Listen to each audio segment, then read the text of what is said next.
Hey everyone, it's Elizabeth from Silvernest Homeschooling Mom of Four, and we are doing a book show and tell of what's on our shelf. We've been collecting books since I was a kid, and so we've been homeschooling for 12 years. And so this is kind of my books, holding books that I use for school or for personal library so my kids can have access to books when they want them. I will be have been taking you through one shelf at a time. So we've done 1, 2, 3 shelves, and we are on to this section. Some of them are organized by, well, I tried to organize them all by different themes, and sometimes they're in theme or out of theme. But if this is helpful, let me know. Again, you do not need all of these books to homeschool. You just need, your curriculum is fine. But I do a lot of gather round. I do a lot of unit studies. When we first started, we used the wonderful system of 5 in a row. And so books are just how we started learning. And then I like having access to things so that the kids, if they're interested themselves, can deep dive into stuff. And so not always able to get to the library. So let's go. Here we are. Let's start with some of this side. Adobe Photoshop. This was a book that my son needed for his high school / college class. So they did the hybrid program where they do Running Start and they get their AA, and then they from their junior year and senior year. And so these are the first few books here are from his classes. So I have not read this or used this, but he did use this, and then he decided that he didn't need it in his room, so he saved it out here.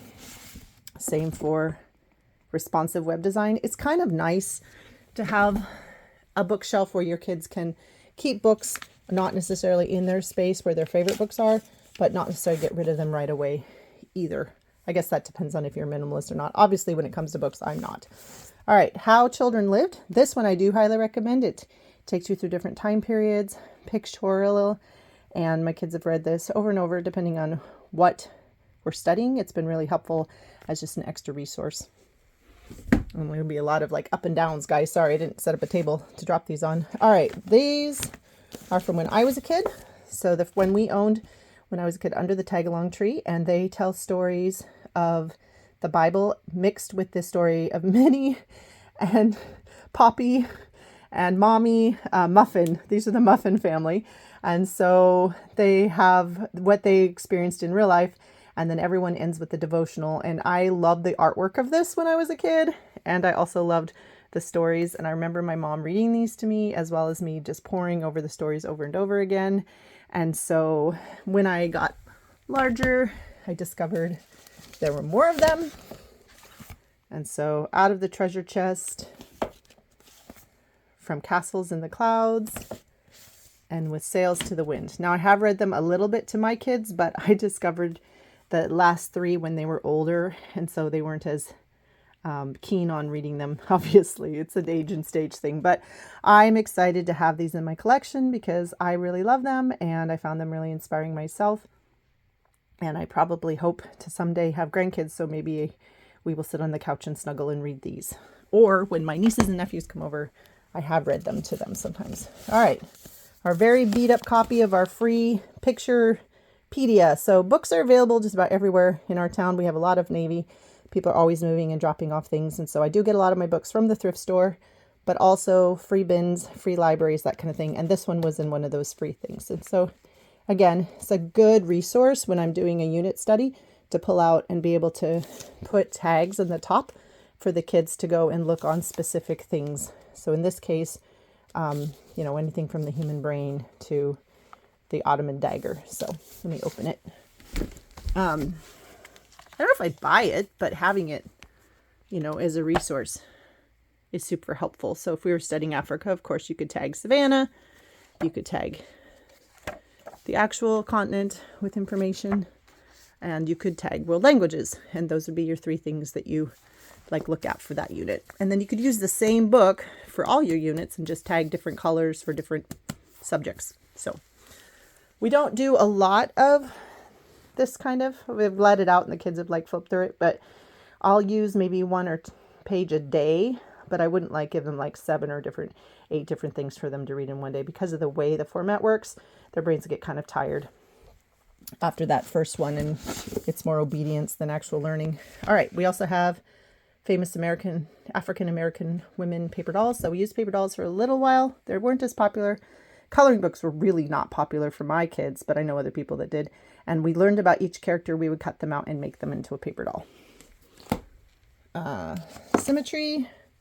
This was a book that we were given from a family member, and it's very math. So we've kept it because it belonged to them. And this section, you're going to find out pretty soon, actually is mostly about art. So this is my favorite book for doing art at home, the School of Art. And I've actually taken not just my kids, but other kids through it. This is a whole curriculum to me. This book, you get it, and then I read through it, and then I gave them projects to do that matched each idea.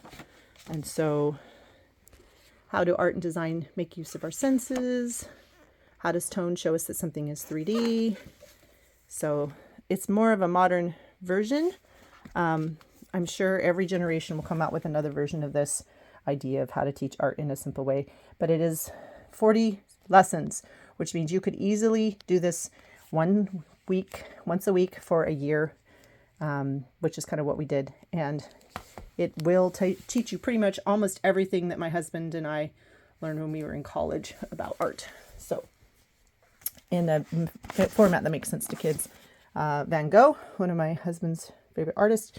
I should mention here that we are full-time artists for our jobs, and that's partly why that section is important to us.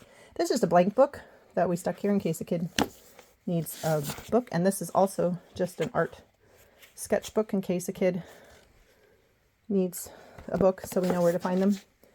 Mr. Rogers' Neighborhood. My sister found this for me out of nostalgia.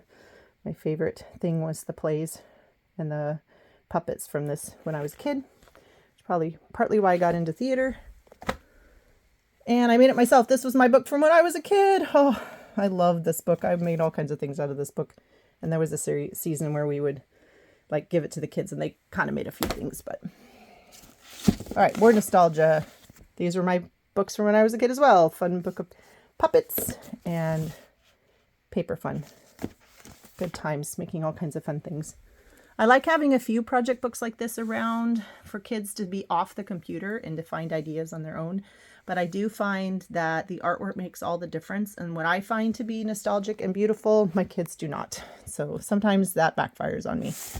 All right, we do really like Stephen Beisty, his cross sections. And so this one's on Egypt. So we use this every time we did our Egypt. Basically, he shows all the insides and opens up the buildings. We have a few of these books floating around. I think we have one on castles and one on like boats or something. Anyway, if you find those at the thrift store, those are great. The Story of Architecture.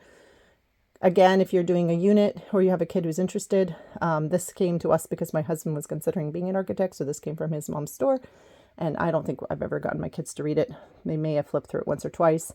I think I've put it in my to-use pile, and we've never actually used it. Van Gogh again. I think we flipped through this one, but again, we've not really deeply read it because my kids are not as interested in Van Gogh as my husband was. But again, it came from his mom's and dad's store, and so he's had that before we were married, I think, or maybe they were given to us because we were doing homeschool. This is my second copy of the Fun Craft Book of Puppets that my sister found for me. Nostalgia. Nostalgia counts. All right, Perspective. Great book on the visual guide to theory techniques from the Renaissance to pop art. If I had a kid that was really into this, then I probably would have dug it out for them. I did keep it and again, try to use it in different did bring it out, I think, when we were doing the School of Art, but I found the School of Art to be more accessible to my kids. I think there is a problem with holding on to old books on one level is if they're not visually appealing to the new generation, visually appealing to the new generation, then they do kind of, wash them out and say, oh, well, that doesn't really count for me. And so unfortunately, that's partly why new books get created, because they have, newer things that are appealing to the brain of today. But you can get really great information from older books. It's just that balance between force feeding a book that is ugly to a kid who's not interested in the topic versus a kid who's fascinated by it and will grab any book no matter what it looks like. So yeah, I have learned that the hard way, and have shedded lots of books. These are the books that stayed, but man, there's piles of books that didn't make it. All right. And then Great Painters. I love this book because it has all the little people like discussing the story. And I have used this book with my kids, but again, not to the extent that I thought I would.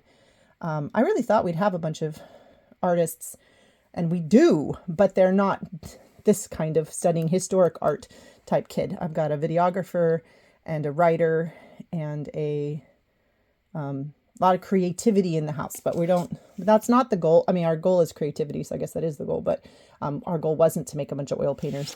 So while we think history of art is fun and valuable, and we've done some units on it, the books themselves have not been as useful as YouTube videos, unfortunately. All right, and then the last one is Jim Henson's Designs and Doodles.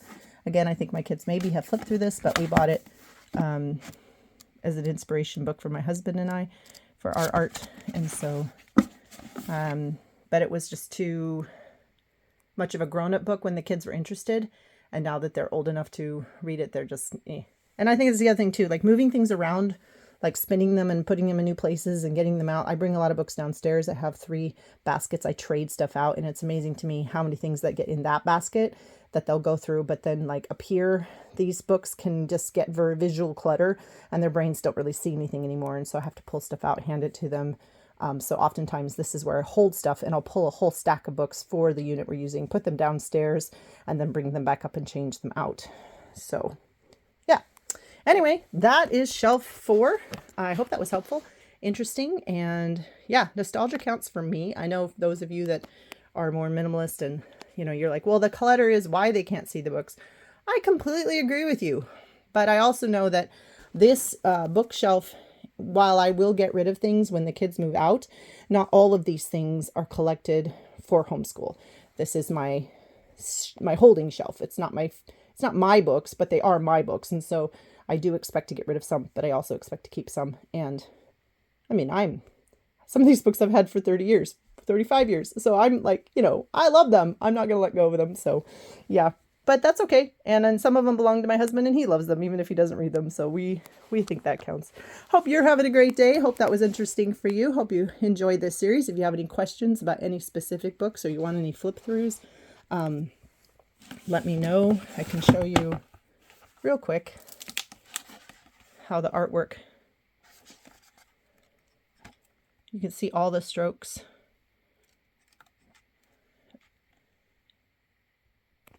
of the different things and the reading.